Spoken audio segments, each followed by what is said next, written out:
देखो, हमारी बॉडी दो ही चीज़ों पे बेसिकली काम करती है। एक तो जो हम खाना खाते हैं उससे जो भी सेल्स बनने हैं, जो भी कुछ न्यूट्रिशन मिलना है, जैसे भी बॉडी के सारे फंक्शन होने हैं, उसकी एनर्जी वहाँ से मिलती है। और दूसरी हवा। तो बस दो ही चीज़ों पे हमारी काम है। खाने के बारे में तो हमने बहुत बात कर ली है, चेंजेस भी शुरू कर दिए हैं। हवा एक बहुत इम्पॉर्टेंट, जो ब्रीथिंग हम करते हैं, जो सांस हम लेते हैं, वो एक मोस्ट इम्पॉर्टेंट चीज़ है जिस पे हम कोई भी ध्यान ही नहीं देते बिल्कुल। और बेसिकली देखा जाए तो कई बार ऐसे सुनने में आता है कि कई ऋषि मुनि कई कई महीनों तक बिना खाए सिर्फ हवा पे जी लेते थे और पानी पे। तो वो क्या ऐसी टेक्निक्स यूज करते थे, कैसे करते थे, और कैसे हम अपनी ब्रीदिंग को, जो कि हमारी डेली ऑटोमेटिक एक्टिविटी है, उसको भी हम एक थेराप्यूटिक मेथड की तरह कैसे यूज कर सकते हैं। ठीक है। और देखा यह जाता है जब बच्चा पैदा होता है तो वो एब्डोमिनल ब्रीदिंग ले रहा होता है, मतलब उसका पेट ऊपर नीचे होता है, चेस्ट नहीं होती। तो नेचर को पूरे लंग फंक्शन को, लंग की कैपेसिटी को कंप्लीट बढ़ाने के लिए एब्डोमिनल ब्रीदिंग दी जाती है, क्योंकि हमारा एक ब्रीदिंग का मसल है जिसे डायफ्राम बोलते हैं, जो लंग्स के बिल्कुल नीचे है। It is the primary muscle of inspiration and expiration also. तो जब भी हम रेस्पिरेट करते हैं, ये डायफ्राम जितना नीचे जाएगा लंग्स में उतनी ही ज़्यादा एयर जाएगी, उतनी ज़्यादा ऑक्सीजन आपके बाकी बॉडी पार्ट्स को मिलेगी, और उतना ही आपके हार्ट को कम काम करना पड़ेगा oxygen various part of the body को पहुंचाने के लिए। और जैसे जैसे हम स्ट्रेस में आते हैं, आप भी ऑब्जर्व कीजिएगा, जब हम स्ट्रेसफुल होते हैं, और आजकल तो नॉर्मली हम लोग बहुत शैलो ब्रीथ कर रहे हैं।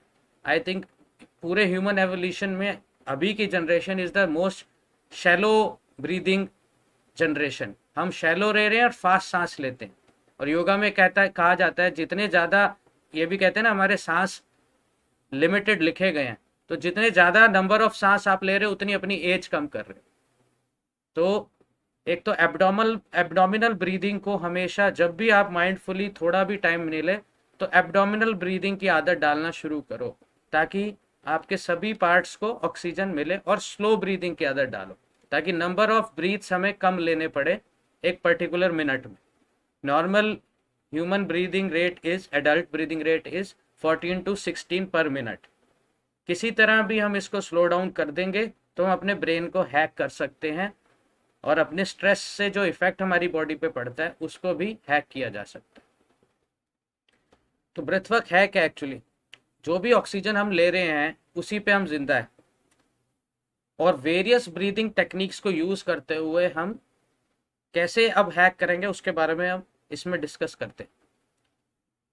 एक तो डीप एब्डोमिनल ब्रीदिंग जिसकी मैंने बात की, इसको हमने प्रमोट करना है। जब भी लेना है सांस, जितना भी हो सके पूरा पेट बाहर आए, आपका नेवल बिल्कुल बाहर आए। और जब एक्सपीरेट करें तो बिल्कुल नेवल चिपक जाए आपकी बैक के साथ। आप ऐसे इमेजिन कीजिए कि आपकी नेवल बिल्कुल रीढ़ की हड्डी यानी स्पाइन के साथ चिपक रही, ताकि पूरा एक्सपिरेशन हो। तो फुल इंस्पिरेशन, फुल एक्सलेशन होगा, तो आपकी ऑक्सीजनेशन बेटर होगी, आपके lung function, heart function improve होंगे। और I have tried this with my asthma patient also. जिनको अस्थमा या एलर्जी रहती है, अगर वो भी ये ब्रीदिंग करते हैं तो आप देखेंगे उनके सिम्टम्स तो डेफिनेटली कम हो जाते हैं। उनके यूज़ ऑफ जो इनहेलर्स है वो डिक्रीज हो जाता है, नेबुलाइजेशन डिक्रीज। इवन आजकल हमारे बच्चों में ब्रोंकाइटिस बहुत कॉमन है, उसमें भी ये हेल्पफुल है। साइंस क्या है इसके पीछे की, क्यों प्राणायाम भी इतने सालों से, इतने सदियों से बताया जा रहा है वेदों में, इसके पीछे की साइंस क्या है? जब भी जो ब्रीदिंग का डायरेक्ट कोरिलेशन है हमारे ब्रेन के साथ, थ्रू वेगस नर्व।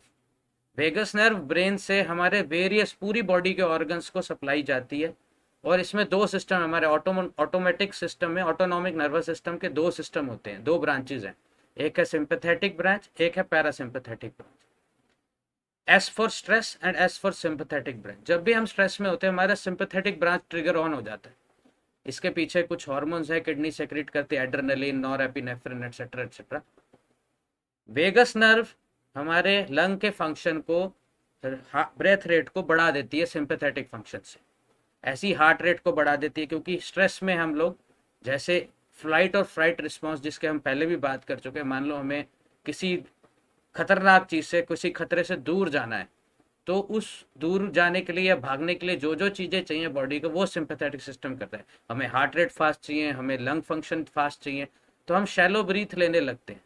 बट आजकल हम क्रॉनिकली स्ट्रेस में तो पूरा दिन ही शैलो ब्रीथ करते हैं। उससे क्या होता है, हमारी सभी ऑर्गन्स को, ब्रेन को लेके हार्ट को, किडनी को ऑक्सीजन पूरी नहीं मिलती। इसीलिए हम लोग लेथार्जिक भी फील करते हैं, इसीलिए हम लोग पूरी तरह फोकस नहीं रहते, अटेंशन स्पैन भी कम हो जाता है, और हमारे ऑर्गन्स भी उसी तरह धीरे धीरे वेरियस रिएक्टिव ऑक्सीडेटिव स्पीशीज, जिसमें पूरी ऑक्सीजन जब नहीं पहुंचती है तो रिएक्टिव ऑक्सीडेटिव स्पीशीज हमारी बॉडी में बनती है, जो फिर हमारे सेल्स को डैमेज करती है, इवन इतना डैमेज कर सकती है कि वो कैंसर सेल्स में भी बदल सकती है। तो हम ब्रीदिंग को कैंसर के अगेंस्ट भी यूज कर सकते हैं, प्रोवाइडेड उसे ठीक से फॉलो करें। इसी के अलावा हमारा डाइजेस्टिव सिस्टम को स्लो डाउन कर देती है, यूरिनरी सिस्टम को स्लो डाउन कर देती है सिंपैथेटिक सिस्टम, तो किडनी पे भी फर्क पड़ता है, डाइजेशन पुअर हो जाता है, कॉन्स्टिपेशन रहता है।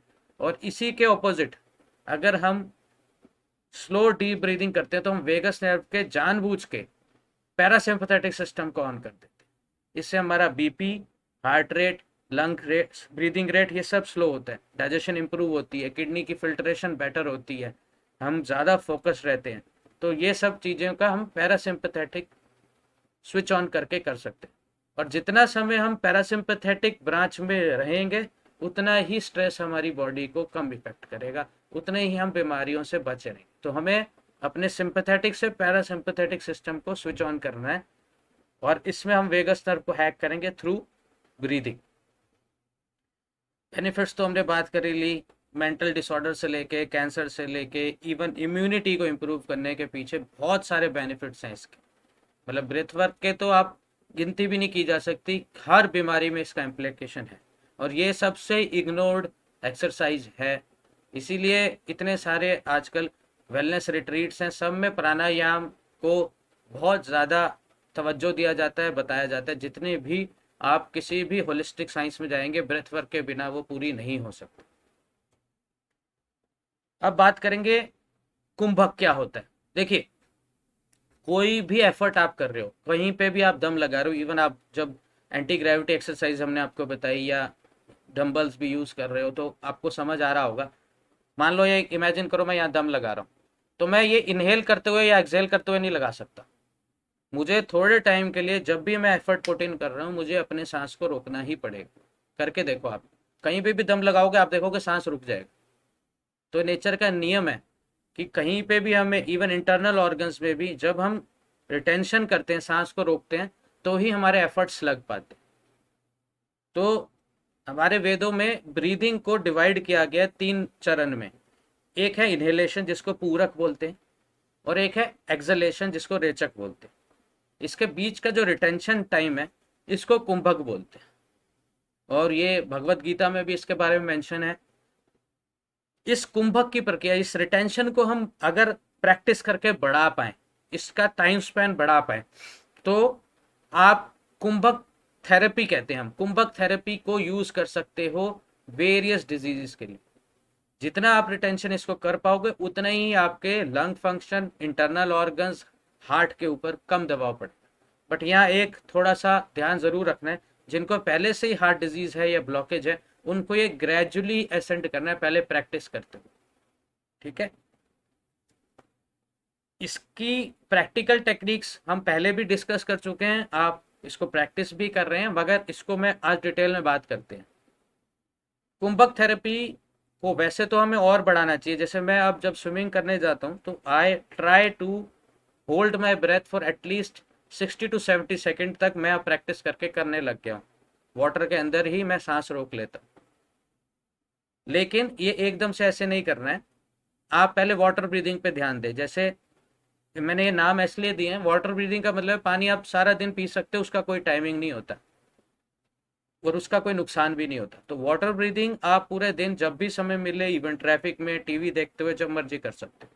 वाटर ब्रीदिंग में क्या करना है, 4 की काउंट पे इनहेल करना है, 4 की ही काउंट पे एक्सहेल करना है, और 2 की काउंट पे रिटेंशन करना है। इस रिटेंशन के टाइम को आप प्रैक्टिस से और भी बढ़ा सकते हो। तो इससे होगा क्या, आप एक ब्रीदिंग में आपके 10 सेकंड लग रहे हैं मिनिमम, यानी कि 1 मिनट में आप कितनी एवरेज ब्रीथ लोगे, 6 to 7। नॉर्मल इंसान लेता है 12 से 16। तो आपने सीधा ही अपनी ब्रेथ रेट को हाफ कर दिया। इससे क्या होगा, इससे हमारे वेगस नर्व को और ब्रेन को सिग्नल जाएंगे कि इसकी ब्रीथ रेट स्लो हो गई है, इसको कोई स्ट्रेस नहीं है, अब इसकी हार्ट रेट वगैरह को भी स्लो कर दिया जाए, इसके डाइजेशन को इम्प्रूव कर दिया, तो वेगस नर्व की पैरासिम्पथेटिक ब्रांच ऑन हो जाएगी। तो उससे आपकी सारी ऑर्गन्स को ऑक्सीजन पूरी तरह मिलेगी, ब्लड फ्लो उनका इम्प्रूव होगा और उनके फंक्शन इम्प्रूव होते जाएंगे। सेकेंड ब्रीदिंग इज, सेकेंड जो इसमें टाइप है वो है विस्की ब्रीदिंग। ये जिनको नींद ना आने की प्रॉब्लम है वो इसको ट्राई करें, या बहुत ज़्यादा एजिटेटेड रहते हैं, गुस्से में रहते हैं, या अटेंशन स्पैन कम है हमारे बच्चों का जैसे होता है, तो they can use along with Tratak therapy, मैं उसके बारे में बात करूंगा। उनको इनहेल करना है एट द काउंट ऑफ 4 और एक्सेल करना है एट द काउंट ऑफ 8, और रिटेंशन वही रहेगा 2 सेकेंड।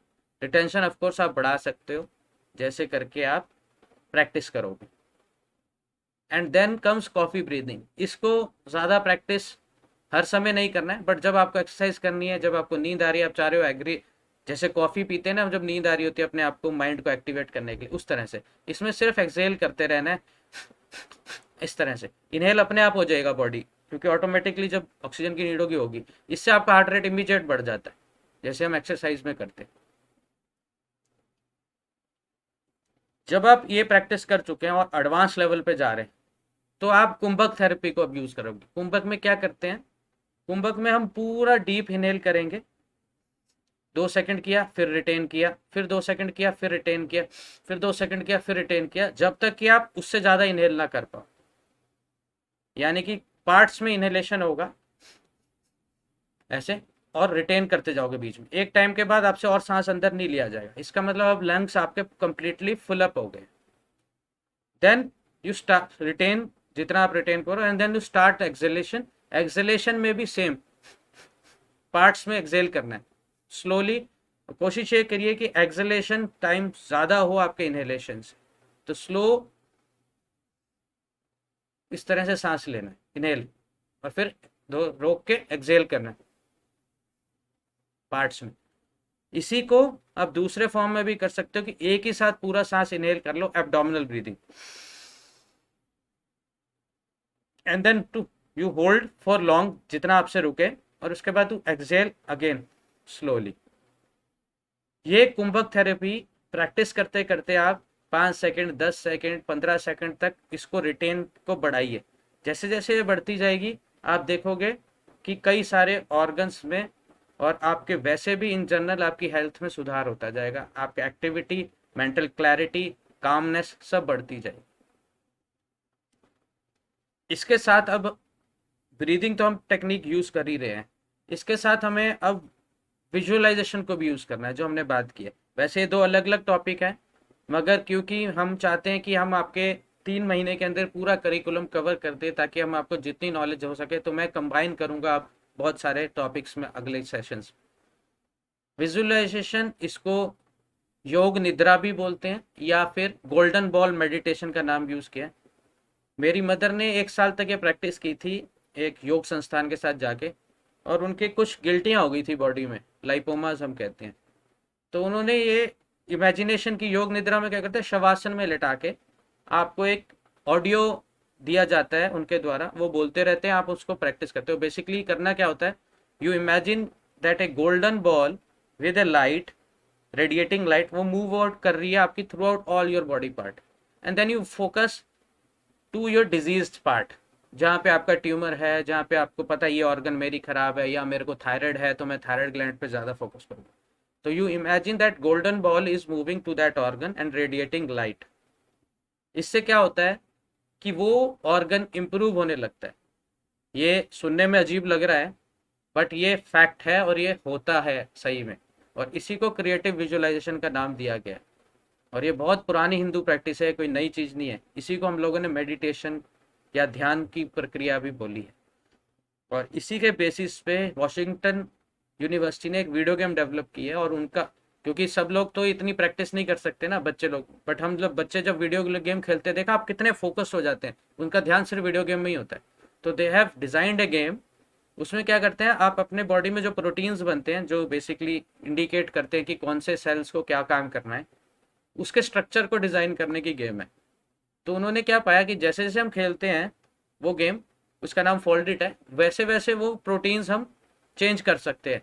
तो क्रिएटिव विजुअलाइजेशन के सोच के या इमेजिन करके भी हम बहुत सारे चेंजेस को कर सकते हैं। बहुत सारे स्पोर्ट्समैन, महेंद्र सिंह धोनी है, विराट कोहली है, इवन नोवक जोकोविच हैं, ये सब बोलते हैं कि हम लोग किसी भी गेम से पहले हम विक्ट्री को पहले ही विजुअलाइज करते हैं, हम विजुअलाइज कर रहे होते हैं कि हम अचीव कर चुके हैं, और दे यूज लॉट ऑफ विजुअलाइजेशन।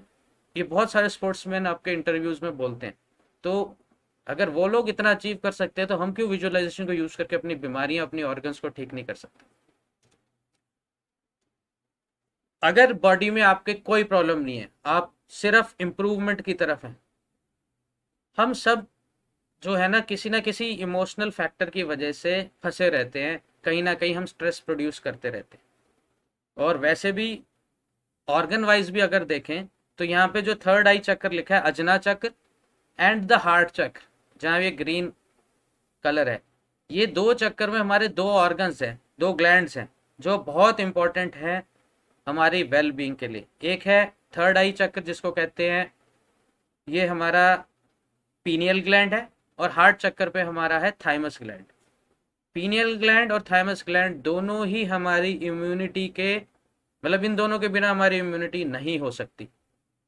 और ये दोनों ग्लैंड को हम विजुअलाइजेशन से डीकैल्सीफाई कर सकते हैं, मतलब बढ़ा सकते हैं। और उसके अलावा जब ये चक्रास की बात करते हैं, जैसे हम, आप भी समझ सकते हैं कि हम लोग, किसी को गुस्सा ज़्यादा आता है, किसी का कंपैशन कम है, किसी का बहुत ध्यान फाइनेंशियल मैटर्स में ही फंस जाता है, या इस तरह के बहुत सारे फैक्टर्स होते हैं।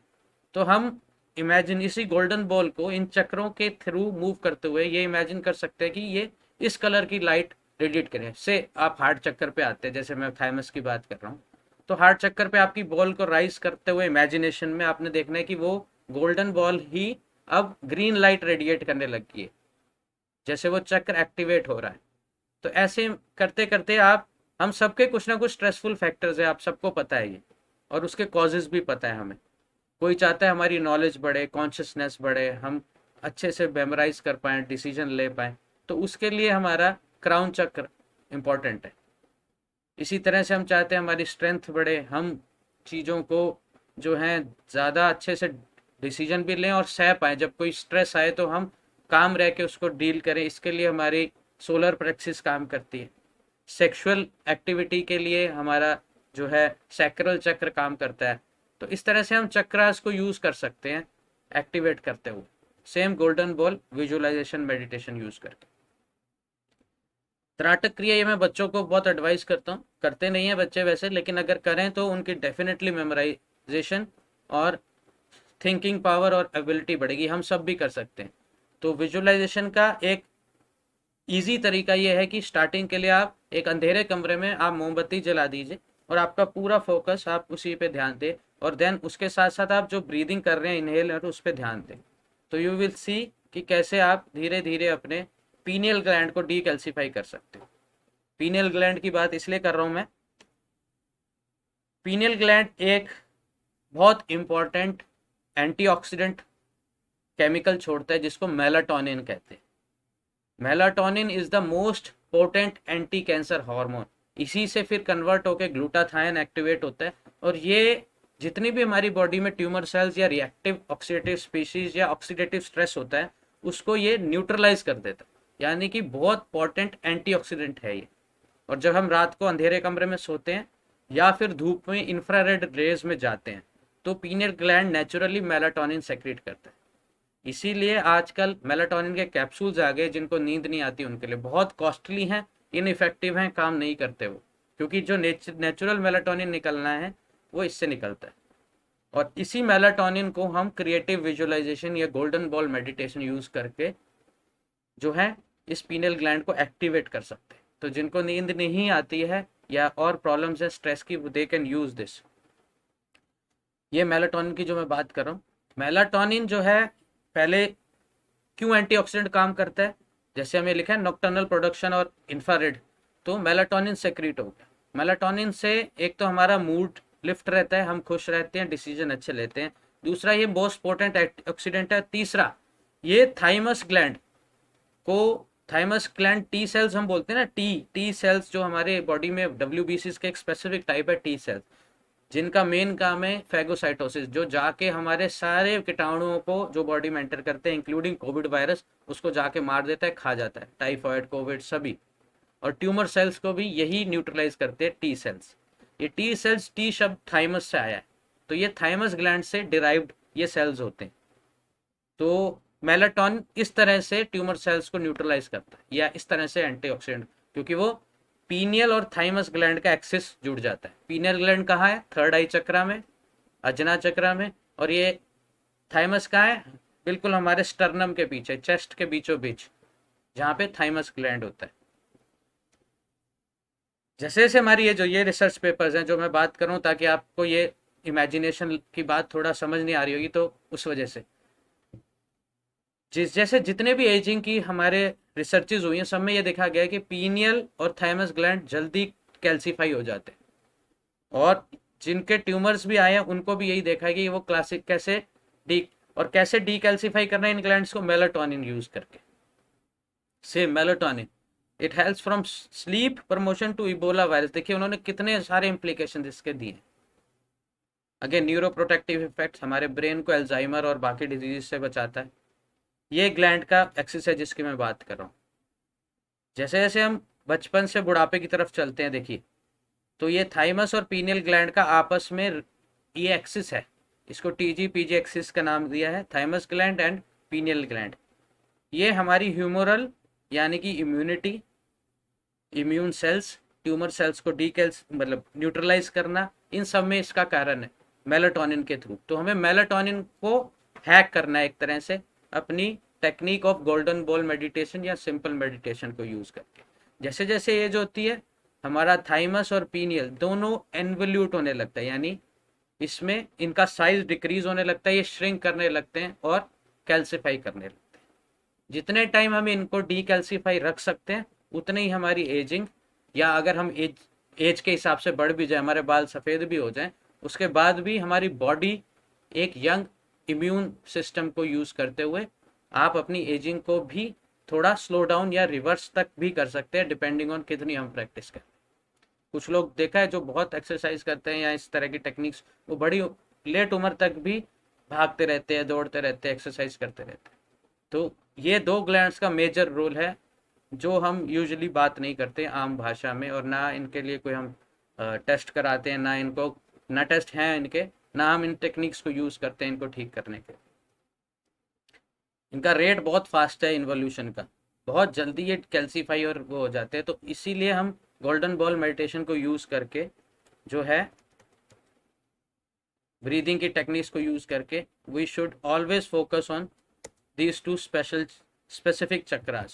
You have to imagine that जो है हम लोग थर्ड आई चक्रा और हार्ट चक्र, डेफिनेटली इनको इमेजिनेशन जरूर कीजिए।